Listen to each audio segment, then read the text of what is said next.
Hello dear subscribers, today I will tell you how you can easily fix your error. So if someone called you and you just hear a sound and don't see who called, so how you can fix it. So for fixing it, first thing you need to try is just try to tap on lock button, just lock your phone, wait a few seconds and just unlock it.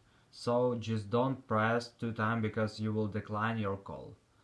So if it doesn't help you, just go to the settings, just find in the settings general, and in the general you need to scroll down to shut down, slide to power off, wait a few seconds and just power on your phone again. So just simple restart your phone.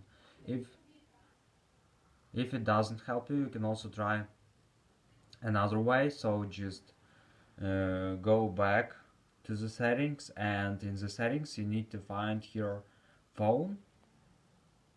So just tap on phone here, and now you just need to check if you turn off your silence unknown callers and blocked contacts.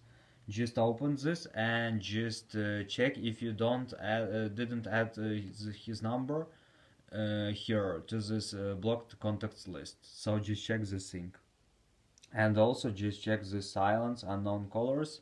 If you don't turn on, if you turn on, just turn off, because it won't it will silence unknown callers. So just check this thing. I hope that one of these methods will help you. Thanks for watching, have a nice day, subscribe to my channel, click like, and goodbye.